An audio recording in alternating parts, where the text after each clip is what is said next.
What happens at the intersection of hip-hop culture and architecture? I've dedicated my entire academic and professional careers to exploring this intersection. Before we look at hip-hop being combined with architecture, I think it's important that we explore how Black culture has transformed other art movements throughout time.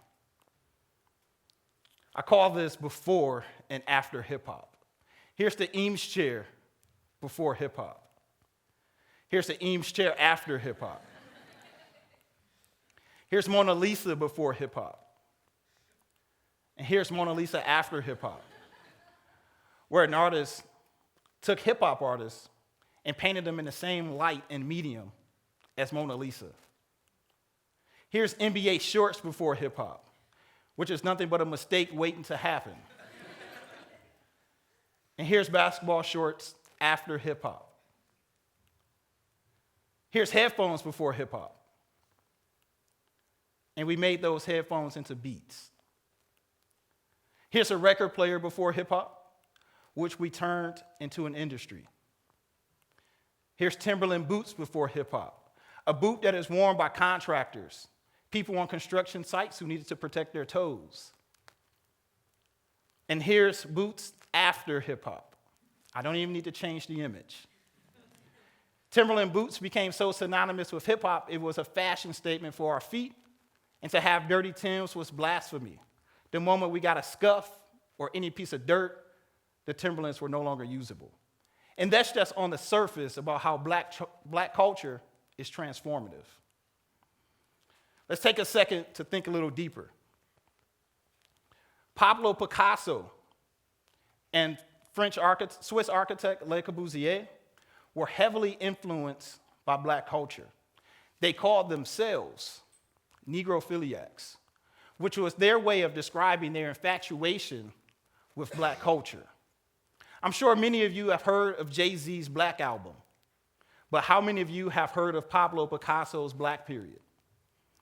During this period of Negrophilia, Pablo Picasso was heavily influenced by African tribal art. He would study and create sketches of tribal masks. And in his most famous piece, The Young Ladies of Avignon, he incorporated those sketches into two of the young ladies' faces. This piece would become the most famous piece that Picasso would ever paint, and it would become the first piece of Cubism. African art changed the way that Picasso saw the world and how he saw himself. On the left, there's a self-portrait Picasso made after the Blue period. And on the right is his self-portrait after the Black period, where he painted himself with features that you typically would attribute to Africans, the stronger facial features and the large nose. Picasso was heavily changed by African tribal art, and he would deny that influence for a long time. But what else do you expect from a man who's famous for saying good art is copy and great art is steal? Would we not know Picasso or Cubism if not for his introduction to Black culture? Architect Le Corbusier was literally in love with Black culture. He had an intimate relationship with the most famous Harlem Renaissance artist, Josephine Baker. During that relationship, he developed an appreciation for Black music, specifically jazz, where he said, Negro music has touched America because it is the melody of the soul joined with the rhythm of the machine. The music of the era of construction, innovating. It floods the body and heart, it floods the USA, and it floods the world. Jazz is more advanced than the architecture. And if architecture was at the point reached by jazz, it would be an incredible spectacle.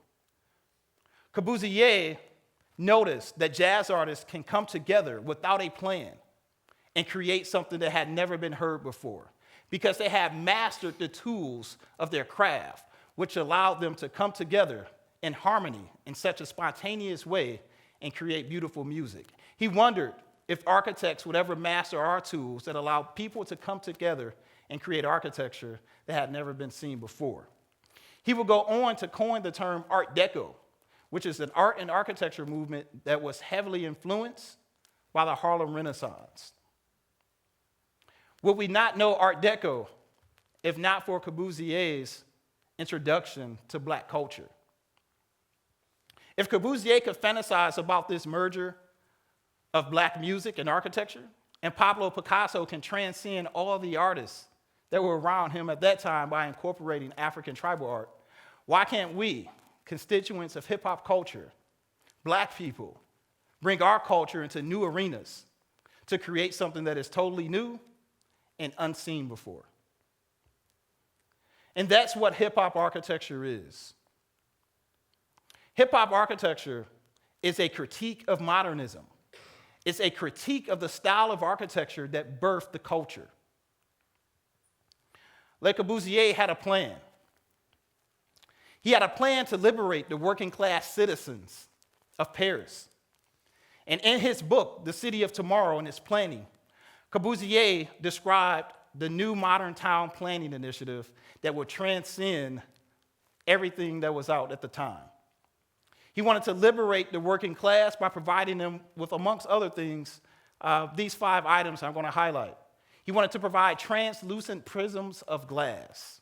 These would be the buildings that will give people immediate access to employment, and they would sit within vast lawns, which would surround the residents who are under the shade of trees with clean air and no noise.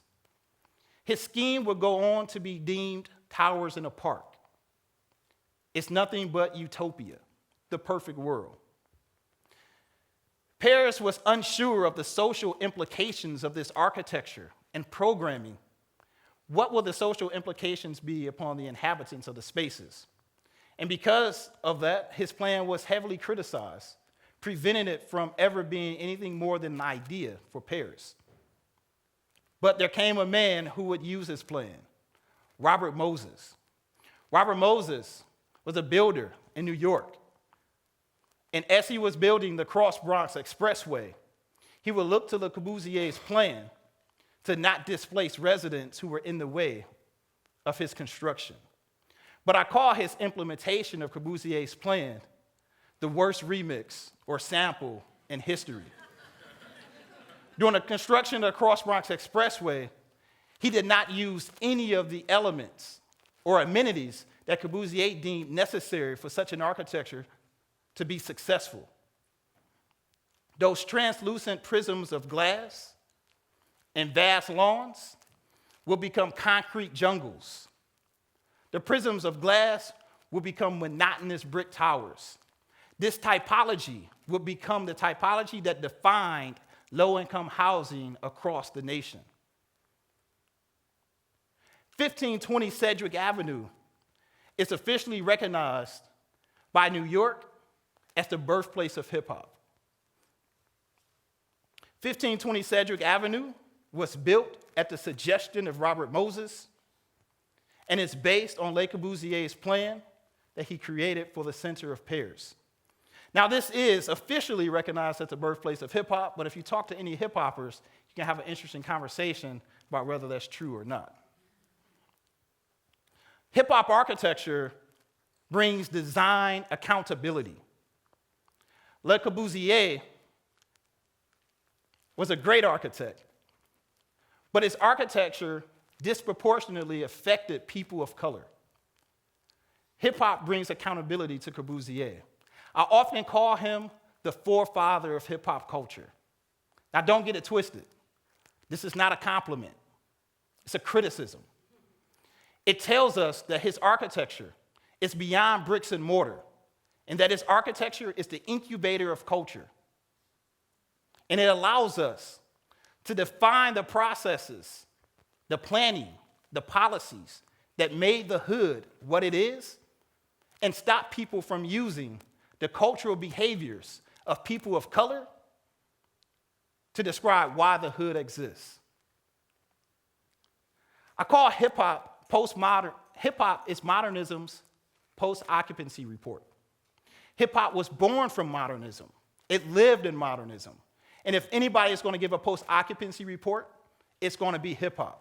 Song after song, it's filled with counterpoints and commentary about modern architecture. Hip hop is the voice of the voiceless. It is the voice of the unconsulted end users of public housing and modernism.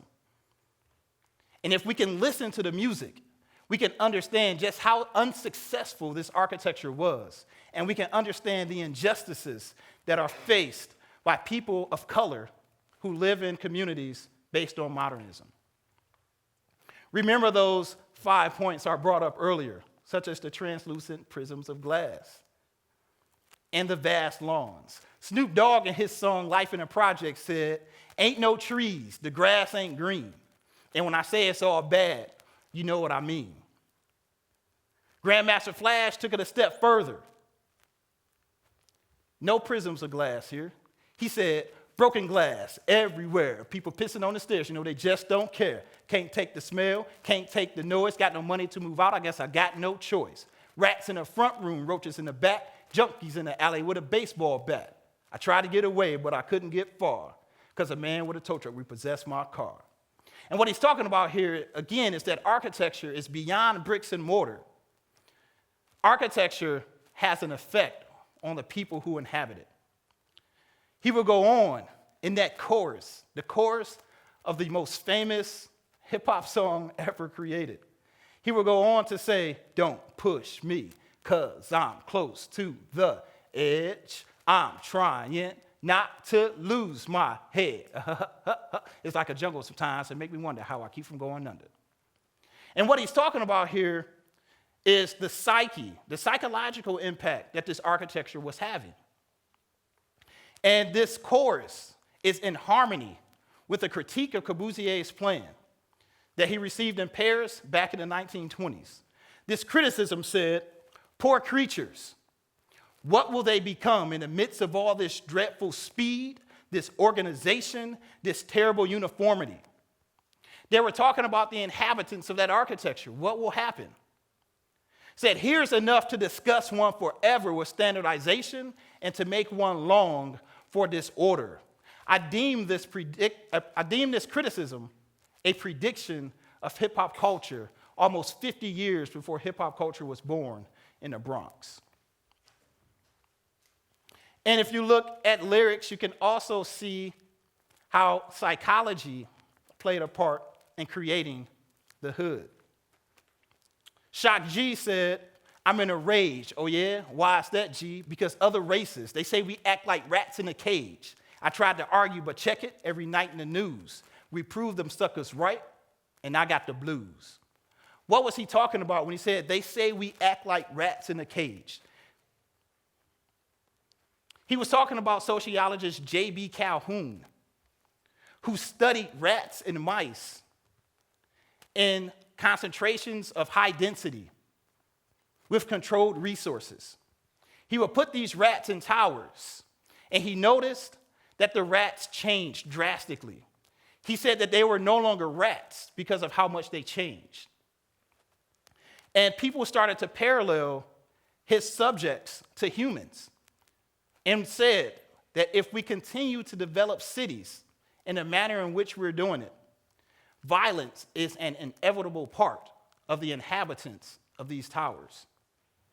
America ignored those warnings and still created this architecture that J.B. Calhoun warned us about.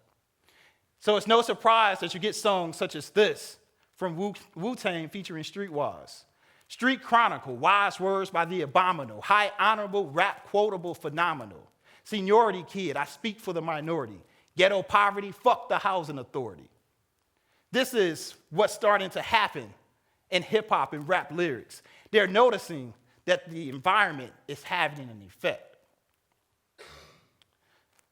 And if we can't listen to hip hop and change the way that we design our cities, hip hop is starting to encourage a new era of designers, a new era of urban planners who can come and remedy the injustices faced by the people of color at the hands of modernism. Nas said, "Be boys and girls, listen up. You could be anything in the world, in God we trust. An architect, doctor, maybe an actress. but nothing comes easy. It takes much practice. So Nas is encouraging people to become architects, to build our own communities. And when we do that, we can have design justice. Tiffany Brown is from Detroit. She grew up in the housing projects in Detroit. She would go on to get a master's degree in architecture and an MBA. She would come back and demolish the very architecture, the very housing projects from which she was born. This is justice. This is what happens when we create opportunities for more minorities to become architects, designers, and planners. When you combine hip-hop culture and architecture, you get the Cipher. This is the new process that brings many people together where ideas can flow. The design Cipher was a process I created when designing the Universal Hip Hop Museum in the Bronx, where we brought together architects, urban planners, scholars, students, community members, politicians, and hip-hop pioneers to create the architecture, to create ideas for the Universal Hip Hop Museum that will be in their community. Here's some of the designers and architects that I had come. These are my friends. These are hip-hop architects. These are individuals I've grown up with, individuals who have grown up on hip-hop culture. We also had the legendary artist Curtis Blow, the Sugar Hill Gang. If you don't know hip-hop, the hippie to the hippie to the hip-hop, that's them. We also had Roxanne Shante, one of the first female MCs to join us. And now, people from the community, hip-hop artists who were born of modernism, born from architects' hands, were now controlling the hands of the architects. They were the architects. They were designing their own experiences, which will allow people to come and learn about hip-hop.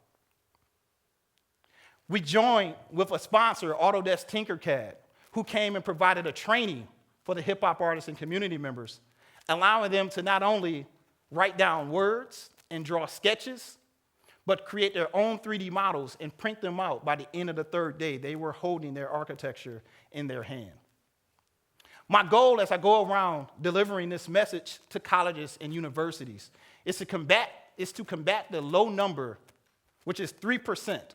3% of all architects in America are African American.